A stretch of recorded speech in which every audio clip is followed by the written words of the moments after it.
Kuri uyu wa gatandatu abarezi n'abanyeshuri ba kaminuza y'ikoranabuhanga n'ubugeni UTAB bahuriye mu gikorwa cyo kwibuka jenoside yakorewe abatutsi muri Mata mu 1994 ku nshuro 32.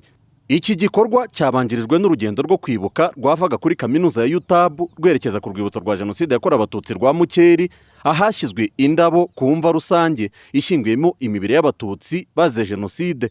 Umuyobozi mukuru wa UTAB Padiri Dr Munana Gilbert avuga ko kwibuka jenoside yakorewe abatutsi mu 1994 ari ngombwa nka kaminuza mu kutibagirwa, hanasobanurwa amateka ku banyeshuri ngo bayamenye.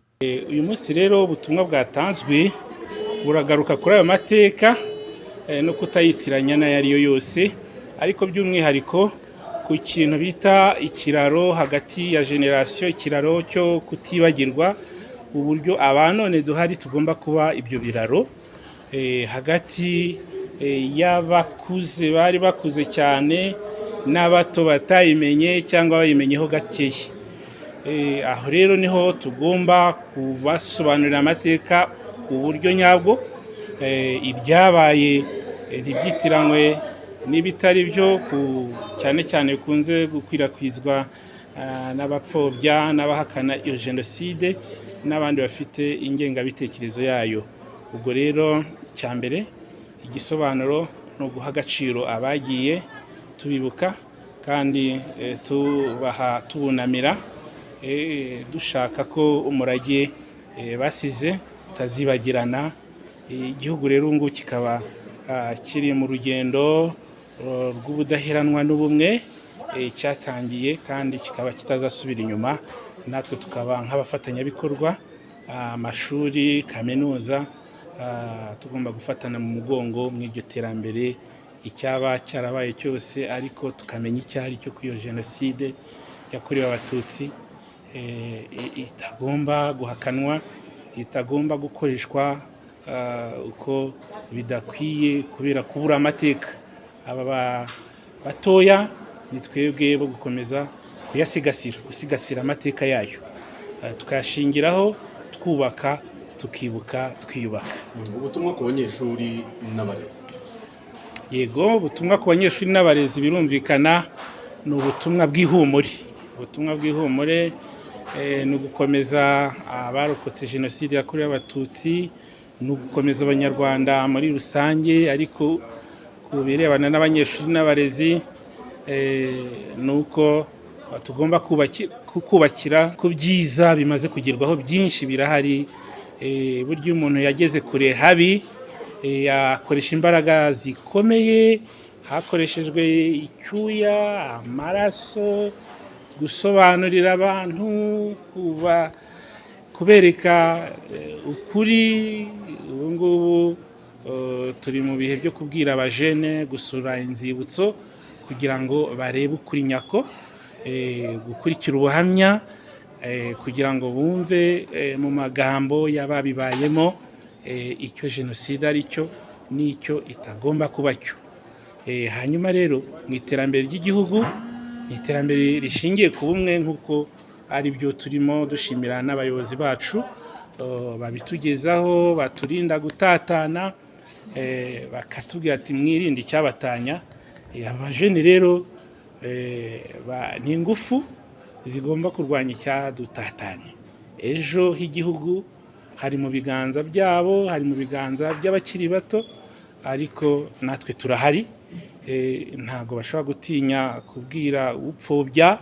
Hano ho muri UTAB ibyo byo ni umuco, nta bwoba bwo kuvuga ukuri, ariko nanone ni no kuvuga ukuri kugenda kuganisha kubaka abantu, nk'uko tubihabwamo urugero n'abayobozi. Mu ijambo rye, Ndizihiwe Blaise, Visi Perezida wa Ibuka ku rwego rw'igihugu, yasabye urubyiruko kwigira ku mateka, ndetse arwibutsa ko rufite inshingano ikomeye yo gusigasira amateka u Rwanda rwabayemo. Dufite inshingano nuko tugomba gusigasira amateka yaranze igihugu cyacu, tugasigasira amateka tutabayemo. Ubwo rero kugira ngo impamvu uvuze ko ari inshingano ikomeye, nuko tugomba kwesigaza kugira ngo atazigera yongera kwisubiramo. Ubwo rero biradusaba iki? Biradusaba gufata inshingano tukayiyemeza, kandi tugaharanira ko nta muntu uzagoreka amateka y'igihugu cyacu ngo tumwemerere. Jenoside yakorewe Abatutsi hari abagikomeza kuyigoreka bakayivuga uko itari, bavuga ko ari inzangano, bavuga ko se ari intambara. Abo rero turacyabona ku mbuga nkoranyambaga bagikomeza guhakana bakanapfobya Jenoside. Hari n'abazababwira babaca intege, mwese kuki mwibuka Jenoside yakorewe Abatutsi mutari muhari? Bose mujye mubasubiza ko bahunga mu mahanga iyo ngiyo bari bahari barahunga iki? Ko bamwe n'amateka bayabaye. Rero ni umukoro dufite wo gusigasira aya mateka. Kuyasigasira rero ni uko tugomba kumenya gusura urwibutso. Nshimire ubuyobozi bwa kaminuza ejo igikorwa cyabo cyo gusura urwibutso. Biriya ni ibidufasha kumenya amateka aranze igihugu cyacu. Umuntu uhakana Jenoside akanayipfobya yasuye urwibutso biba ari ugushinyagura. Ibyo rero ntimuzabe abashinyaguzi, kandi turi mu gihugu cyiza. Ntawe uhagurutswa mu ishuri waduhaye bamenya bigarutseho, ntawe wahagurutsa mu ishuri ngo umuhutu umutwaro umututsi, twese turi abanyarwanda. Ibi rero tuzabifate nk'ibyo gushima kandi tubikomeze dusigasire ibyo twagezeho. Turasabwa rero kurwanya ingengabitekerezo ya Jenoside twivuye inyuma, kuko icyasenye ubunyarwanda ni ivangura. Ingengabitekerezo ya Jenoside rero yakomeje kwimikwa, aho tubona ko byageze ku ndunduro ya Jenoside. Ngo baduha ikiganiro bigarutseho kubona perezida w'igihugu ajya imbere akavuga ngo aje guharanira inyungu z'ubwoko runaka, Abahutu. Ubu rero urubyiruko ingengabitekerezo ikwirakwira mu buryo bworoshye. Ubu noneho haje n'imbuga nkoranyambaga, birasaba ko nayo tuyihashya mu buryo bumwe cyangwa ubundi twivuye inyuma. Hari ababyeyi bagikomeza gukwirakwiza ingengabitekerezo ya Jenoside mu ngo.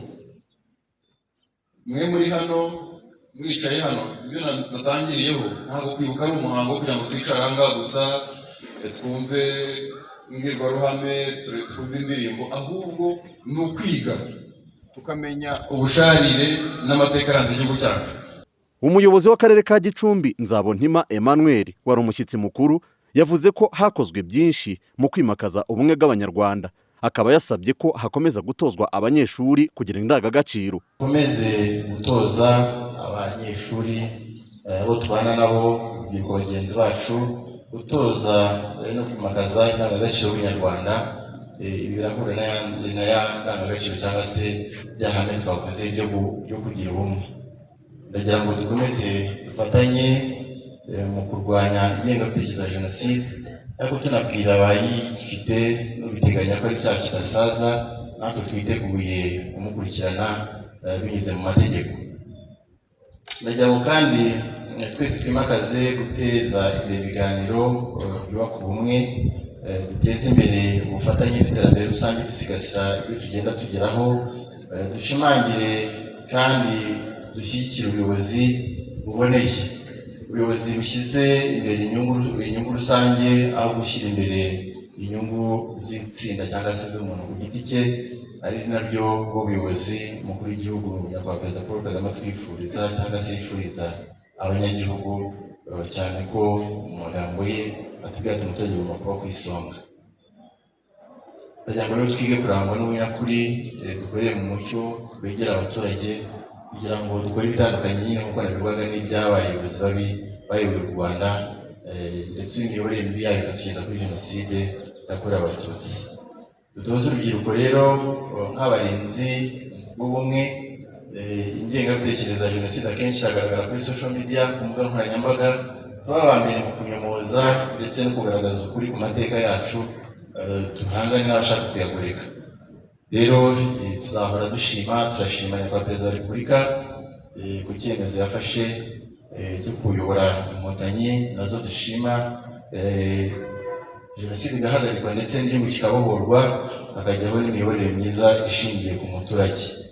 Nk'uko byakomojweho rero, ibiganiro nk'ibi, ubuhamya bwatanzwe, indirimbo twumvise, byakabaye umusaruro wabyo ugaragara mu gutanga amakuru, cyane cyane bigaragara ku cyo cyagaragajwe ahantu hajugunywe imibiri y'abatutsi bishwe muri jenoside yakorewe abatutsi. Rwose turanasaba ubu ngubu kubivugana mu gusabira nura ko tuzaba dusaba, hari abafunguwe bari kurangiza ibihano, hari abemeye ibyaha nk'uko babivuze, abakwiye gufata iya mbere mu kugaragaza aho ibintu bitaraboneka ibi kugira ngo ishyingurwe mu cyubahiro. Kaminuza ya UTAB buri mwaka itegura igikorwa cyo kwibuka ku nshuro 32 jenoside yakorewe abatutsi mu 1994. Iki gikorwa kikaba kibanzirizwa n'icyumweru gikubiyemo ibikorwa bigamije gufata mu mugongo abayirokotse. Kuri iyi nshuro abarezi n'abanyeshuri muri iyi kaminuza bari basuye urwibutso rwa jenoside yakorewe abatutsi rwa Nyamata ruri mu karere ka Bugesera, aho banaremeye abaturage babiri bacitse ku icumu rya jenoside yakorewe abatutsi batuye i Nyamata.